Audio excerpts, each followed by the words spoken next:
is Eanna Cochlain. I was born and bred in Cork City, Southern Ireland. I moved to London in 1981 to do my general nurse training and followed by psychiatric nurse training. And in 1988 I moved to Iraq and Saudi Arabia and carried on my profession there. I met my Filipino wife in Taif in Saudi Arabia, and we subsequently married a year later. We have a 20-year-old daughter. 2 years ago approximately, myself and my Filipino wife came here to Philippines in order to settle her father's estate. He had recently died. I've been in and out of the Philippines over the last 20 years, probably about 8 times at least. This time I had problems. I knew the minute I arrived at the airport there was something not right. The immigration police were looking at me on arrival in the car park. I was the only passenger who was searched 3 times, and lo and behold, they at that point produced a pack of Marlboro with 2 very thin sticks of alleged marijuana. My wife escorted me along with 4 armed officers to the police station. They subsequently placed the sticks in front of me and took photographs in their cameras. They jailed me with an alleged paedophile and him only, with no bed, no bedding, just a chair and a very stinking room. In the morning I was taken and arraigned in front of the courts and processed, paperwork processed, identity papers produced and so on.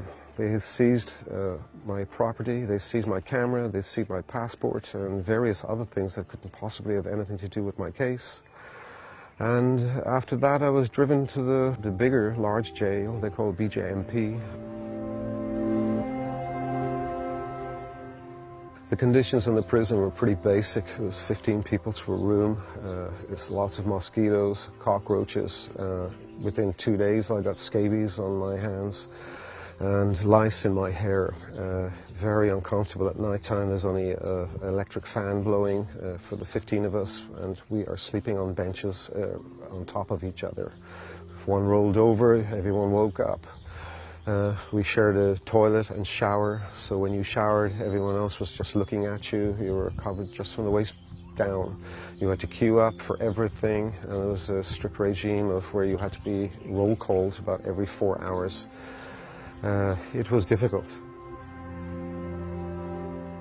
On my first night, I was gently groped by 2 people either side of me. The following morning, my fellow prisoners called my attention to the TV Patrol News broadcast on TV.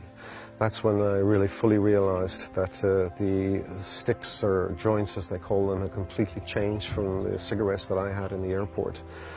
And at that moment I decided to go on hunger strike, just to make it very clear that I'm an innocent and I've been set up here. I was being framed by these people. The hunger strike lasted for 5 days until my wife's family paid the 100,000 peso bail. Even after the bail was paid, I wasn't immediately released. It took phone calls from the Irish consulate in Manila demanding my immediate release. I was framed because it was common knowledge that we had come to settle the estate of my wife's father, and so people knew there was money, and that's why I was framed. It's not unusual in the Philippines. They thought that I would pay up their demands. The demands were passed through to me by intermediaries, and they were refused by me. And I had been advised that this is a very dangerous road to go around, paying people off. I'd been advised by the consul that not to go down this avenue.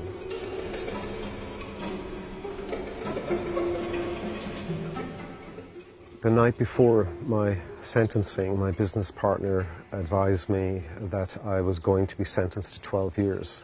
That was done because I was being given an opportunity to pay off, the final opportunity to pay them off before sentencing. And sure enough, the following day, to a packed courtroom and camera crews, I was sentenced to 12 years in prison for 0.38 grams of marijuana. And that includes the tobacco weight. So the amount is minuscule. 12 years in prison is essentially a death sentence to me. I'm 55 years of age, and in the Filipino stinking, squalid conditions, I would not survive. I've been here now for over 2 years, and it's very difficult for my wife and my daughter, and my brother and my sister and my mother have all died while I've been here. All been unable to attend their funerals. It's fairly difficult.